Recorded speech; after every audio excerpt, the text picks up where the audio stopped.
गरीब हो, मैं कह रहा हूँ इस प्रार्थना को सुनने के बाद तुम्हारे घर में इतने चमत्कार होंगे कि तुमने शायद अंदाजा कभी नहीं लगाया होगा।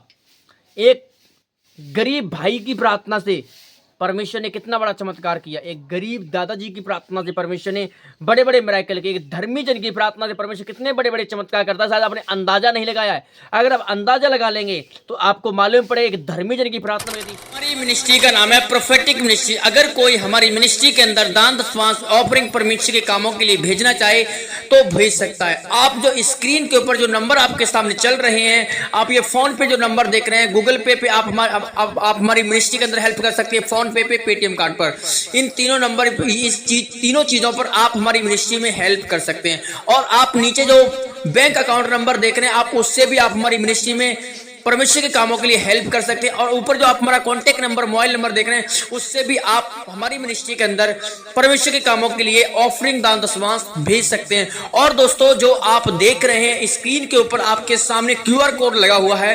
क्यूआर कोड के ऊपर भी जब आप स्कैन करेंगे तो आपके सामने वो इंटरफेस खुल जाएगा। तो आप उसके द्वारा भी आप हमारे परमेश्वर के कामों के लिए, परमेश्वर के भवन के लिए आप परमेश्वर के कामों के लिए भेज सकते हैं। लोग बड़ी बड़ी चर्चों के अंदर, मिनिस्ट्रियों के अंदर तो बहुत दान देते हैं। देखते हैं एक छोटी सी मिनिस्ट्री के लिए, परमेश्वर के कामों के लिए कौन देता है, कितने लोग खड़े होते हैं प्रभु यीशु मसीह के नाम में। आप जरूर परमेश्वर के दान दशमांश को परमेश्वर के घर में भेजिए। प्रभु आपको, तो आप सभी को जय मसीह की। मैं प्रॉफिट टिंकू आपका स्वागत करें। आप देख रहे हैं हमारा यूट्यूब चैनल जीसस प्रकाशन टीवी। आज दोस्तों हम बात करने के लिए जा रहे हैं आप लोगों से इस मुद्दे पर और इस टॉपिक पर। आइए दोस्तों करते हैं वीडियो को शुरू। आइए दोस्तों, मैं आप लोगों के पहले प्रार्थना करता हूं, फिर मैं आगे चल के आपसे बातचीत करूंगा। पवित्र आत्मा जी, मैं प्रार्थना करता हूं मेरे परमेश्वर, जितने लोग दुखी हैं, परेशान, लाचार है, फुटपाथ पे यतीम, अनाथ है, भोज में, सफर में, रोगों में, चिंता में, क्लेश में, बीमारी में, चने, परेशानी में, दुर्घटना ग्रस्त किसी रोग में है मेरे पिता, ये चंगाई हो जाए मेरे पिता। सारी बीमारियां, तकलीफें, बोझ इनके जीवन से खत्म हो जाए मेरे प्रभु। आप इन सब पर रहम करें और दया करें प्रभु। सारे बंधन टूट जाए यीशु मसीह के नाम में, आमीन। दोस्तों, आज मैं बाप से बात करना चाहता हूँ कि धर्मी जन की प्रार्थना में कितनी शक्ति है, कितनी पावर है धर्मी जन की प्रार्थना में। एक व्यक्ति के जीवन में कितनी शक्ति है, हम पूरा बाइबल से दोस्तों डिस्कस करेंगे। इन बातों को सुनकर आप रो पड़ोगे, आपके आंसू आ जाएंगे आपकी आंखों में। आप ये कहोगे ये बातें मुझे पहले क्यों नहीं पता थी। अगर ये बातें मुझे मालूम पड़ जाती तो सच में मेरे जीवन में कुछ अच्छा हो जाता, मेरे जीवन में कुछ नया होता, मेरे जीवन में कुछ, मेरी लाइफ में चेंजिंग आती, या कुछ भी तरह से। जब आप इस प्रकार से काम करते हैं, जिस प्रकार से बाइबल कहती है, पवित्र आत्मा का जो वचन हमें अनुमति देता है, हम उस प्रकार से जब करते हैं तो हमारे जीवन में 100% खुदावंद की सामर्थ काम करती है। और परमेश्वर के काम और पवित्र आत्मा की मस्से हमारे जीवन में काम करते हैं। वो अनॉइंटिंग, वो ग्रेस हमारे जीवन में ऐसी काम करती है। तो आइए दोस्तों, पहले हम बात करते हैं वचन के अनुसार। यहाँ पे वचन में एक जगह पर क्या लिखा हुआ, याकूब, उसके याकूब की किताब में हम याकूब इसका 5 अध्याय उसके 13 वचन से पढ़ेंगे। दोस्तों, यहाँ पे क्या लिखा है, यहाँ पे लिखा हुआ है याकूब 5 अध्याय उसका 10 से लेकर हम 12-13 तक पढ़ेंगे, शुरू से लेकर पूरा। यहाँ लिखा, हे भाइयों, जिन भविष्यवक्ताओं ने प्रभु के नाम से बातें की, उन्हें दुख उठाने और धीरज धरने को एक अदृश्य समझो। मतलब परमेश्वर के दासों ने, नबियों ने क्या किया, दुखों को उठाया परमेश्वर के लिए, प्रभु के लिए, मुसीबतों को, परेशानियों को झेला, संकट को झेला, क्लेशों को झेला। तो वचन कहता है उनको अदृश्य समझो, उनको एक मिसाल समझो, उनको अदृश्य समझो, उनको मिसाल समझो। और उनको समझ को लेकर के, उनकी चाल चलन को देखकर तुम भी वैसे ही चाल चलो प्रभु में, और तुम भी एक अदृश्य चाल चलो और परमेश्वर के नाम को रोशन करो, उसके नाम को पूरे जगत में, पृथ्वी की छोर तक फैला दो। हाँ, आगे हम बात करते हैं 11। देखो, हम धीरज धरने वालों को धन्य कहते हैं। तुमने याकूब की धीरज के विषय में तो सुना था, प्रभु के ओर से जो उसका प्रतिफल हुआ उससे भी वो जान लिया, जिससे कि प्रभु अत्यंत करुणा और दया प्रकट करता है। मतलब अय्यूब की हालत को आपने देखा होगा, अय्यूब कितना धन्य, कितना ब्लेस व्यक्ति था। उसने कितने दुखों को, कितनी मुश्किलों को सहा था, कितनी पीड़ा को सहा था उसने। उसको फोड़े हो गए थे, उसका पूरा काम चौपट हो गया था, उसके बच्चे मार दिए गए, उसकी पत्नी छोड़ के चली गई थी, बिजनेस, खेत, सब कुछ तबाह पूरी तरह से खत्म हो गया था। पर अय्यूब ने धीरज रखा। वो धीरज हमें सिखाती है कि इंसान के जीवन में कितने भी हालात खराब हो, कितने मुश्किलें क्यों ना, वो रोता क्यों ना हो, चिल्लाता क्यों ना हो, बिलखता क्यों नहीं हो, पर एक दिन एक समय आता है कि वो इंटरनेशनल पर काम करता है, पवित्र आत्मा उसको चमकाता है। आज जितने बॉलीवुड स्टार सुपर स्टारों को देखते हो, इन्होंने अपने जीवन में मेहनत नहीं की है, ये बहुत मेहनत किए हुए लोग हैं। ये रोते होंगे, चिल्ला लोग इनको बदनाम करते होंगे, तुम्हारी शक्ल कैसी है, तुम्हारी शक्ल अच्छी नहीं है। एक बहुत सारे ऐसे एक्टर हैं बॉलीवुड में, साउथ में, आपने सुना होगा अल्लू अर्जुन के बारे में हो गया, और भी बहुत सारे लोग अल्लू अर्जुन को तो उल्टा सीधा बोलते थे। थलापाती को आपने सुना होगा, थलापाती विजय को आपने देखा, उसको भी लोग उल्टा सीधा बोलते थे। लोगों के बातें तुम्हें बढ़ाती हैं, लोगों की कमिटमेंट तुम्हें बढ़ाती है। अगर लोग तुम्हें गंदा बोल रहे हैं, भद्दा बोल रहे हैं, या तुम्हें डांट रहे हैं कि तुम मेरी चीज को यूज मत कर, तो ऐसा है वैसा है, तो जब वो व्यक्ति अपने ऊपर मेहनत करना शुरू करो, उनकी बातों को याद कर करके तुम बढ़ते दिखाई देते हो, तुम आशीषों की ओर जाते हो दिखाई देते हो। 12 में लिखा है, पर हे मेरे भाइयों, सबसे श्रेष्ठ बात यह है कि शपथ न खाना। ये सबसे श्रेष्ठ बात कैसे, तुम किसी की शपथ न खाना।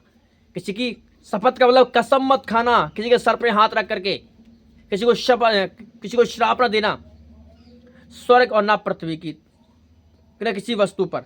तुम्हारी बातचीतों में हाँ यहाँ, तुम्हारी हाँ की यहाँ और तुम्हारी ना की ना, तुम्हारी बातचीत हाँ की यहाँ हो, ना की ना हो, मतलब उसी समय केस को रफा दफा कर दो। ये किसी की शपथ कहते ना, लेकिन अगर तुझ पे ये चीज तो अपनी माँ की कसम खा ले, इसकी कसम खा ले, उसकी कसम खा ले, तो वचन लिखा तो किसी की शपथ नहीं खाना। कभी भी किसी चीज की शपथ मत खाओ, तुम्हारी बस बातचीत रखो हाँ या ना, बस खत्म। चोरी किया मान जाओ, हाँ ना, बस शपथ मत किसी चीज खाओ। प्रभु तुम्हें दंड देगा, फिर तुम देखोगे। हम पढ़ेंगे 13 वचन। यदि तुम में से कोई दुखी है तो वो प्रार्थना करे। अगर आप दुखी हैं, परेशान हैं, फुटपाथ पे हैं, यतीम अनाथ हैं, तो आप प्रार्थना करें। या लिखा क्या, प्रार्थना करो, आनंदित रहो। अगर दुखी हैं तो प्रार्थना करें, यदि आनंदित हैं तो स्तुति के भजन करें। अगर आप दुखी हैं, परेशान हैं, परीक्षाओं में हैं, संकट में हैं, कलेश में हैं, प्रॉब्लम में हैं, तो आप प्रार्थना करें। अगर आप खुश हैं, परमेश्वर ने चंगा कर दिया आपको, आशीष दे दिया आपको, तो आप स्तुति के भजन गाएं, परमेश्वर की महिमा करें, उसके नाम को धन्य कहें। और यदि तुम में से कोई रोगी है तो कलीसिया के प्राचीनों को बुलवाए और वह प्रभु के नाम पर उस पर तेल मलकर उसके लिए प्रार्थना करें। इससे क्या करे, बाइबल कहती है कि वो यदि कोई तुम में से कोई रोगी है तो कलीसिया के प्राचीनों को, मतलब कलीसिया के जो बुजुर्ग हैं, जो परमेश्वर के नबी हैं, परमेश्वर के सेवक हैं, उन्हें बुलवाए। जब वो प्रभु के नाम से तेल मलकर उसके लिए प्रार्थना करेंगे, तो तेल मलकर उसके लिए प्रार्थना की जाएगी, और विश्वास की प्रार्थना के तो रोगी बच जाएगा। विश्वास की प्रार्थना से जब तेल मल के दुआ करी जाएगी, जब परमेश्वर का दास करेगा तो वो बच जाएगा। एक धर्मी जन की प्रार्थना में कितनी शक्ति होती है, बच जाएगा, प्रभु से उठाकर खड़ा करेगा, और यदि उसने कोई पाप भी की तो उसके पाप भी क्षमा कर दी जाएंगे। इसलिए तुम आपस में एक दूसरे के सामने अपने अपने पापों को मान लो और एक दूसरे के सामने लिए प्रार्थना करो, जैसे तुम चंगे हो। धर्मी जन की प्रार्थना के प्रभाव से बहुत कुछ हो सकता है। यानी कि धर्मी जन की प्रार्थना बहुत कुछ हो सकता है। धर्मी जन की प्रार्थना शक्ति होती है, क्योंकि बाइबल कहती है एलिया भी हम जैसे दुख सुख भोगी मनुष्य था, उसने प्रार्थना किया। लिखा कि 3.5 साल अकाल रहा, उसने कहा 3.5 साल बारिश नहीं होगी, ओस नहीं पड़ेगी, तो वैसे हुआ। पर उसने जब प्रार्थना किया तो 3.5 साल जब बारिश होने के 3.5 साल के बाद बारिश भी हुई यीशु मसीह के नाम में। एक धर्मी जन की प्रार्थना से बड़े बड़े शक्ति होती है, बड़ी प्रभाव होते हैं, बड़े बड़े काम होते हैं, अचंभे काम होते हैं। क्योंकि धर्मी जन किसको बोलते हैं? धर्मी जन वो होता है जो परमेश्वर के अकॉर्डिंग और परमेश्वर के डिसिप्लिन को मानता है, पवित्र आत्मा के वचन पर चलता है, उसकी कही हुई बात को मानता है, वो धर्मी जन है। क्योंकि वचन में लिखा है कि हर एक भक्त जन ऐसे समय में प्रार्थना करे, जल की बड़ी बाढ़ आए तो मेरे उस भक्त के पास ना पहुंचे। हर एक भक्तजन, धर्मी जन उस समय में प्रार्थना करे जब परमेश्वर सुन सकता है, परमेश्वर मिल सकता है। वचन कहता है जब तक वो पास में है उसे पुकारते रहो, वो दूर है उसको खोजते रहो, मतलब खोजते रहो, ढूंढते रहो उस परमेश्वर को। एलिया भी हम के समान दुख सुख भोगी मनुष्य था, और उसने गिड़गिड़ा करके प्रार्थना किया कि मी बरसे, और 3.5 साल तक भूमि पर मी ना बरसा था। फिर उसने प्रार्थना किया कि आकाश से वर्षा हुई और भूमि फलवंत हुई। फिर उसने प्रार्थना किया, 3.5 साल के बाद उसने प्रार्थना किया, फिर प्रार्थना किया तो वचन गिड़गिड़ाया, रोया परमेश्वर के आगे। ऐसे बारिश नहीं हुई तो भाई साहब गिड़गिड़ाना पड़ता है, रोना पड़ता है पवित्र आत्मा के सामने। अब वो रोया, गिड़गिड़ाया तो पवित्र आत्मा ने बारिश की, और बाइबल कहती है भूमि फलवंत हुई। हे मेरे भाइयों, यदि तुम में से कोई सत्य से भटक जाए और उससे कोई फेर लाए, तो वो एक प्राण को बचा लेता है, मृत्यु के जबड़े से एक प्राण को बचा लेता है। तो दोस्तों मैं आपसे यही कहूँगा, इस प्रार्थना को शेयर करें, इस वीडियो को लाइक और चैनल को सब्सक्राइब करके आगे बढ़ा दीजिएगा। परमेश्वर का आत्मा तुम्हें बहुत ब्लेस करे और आपको आशीषित करे, यीशु मसीह के जीवित और पवित्र नाम में, आमीन। God bless you all.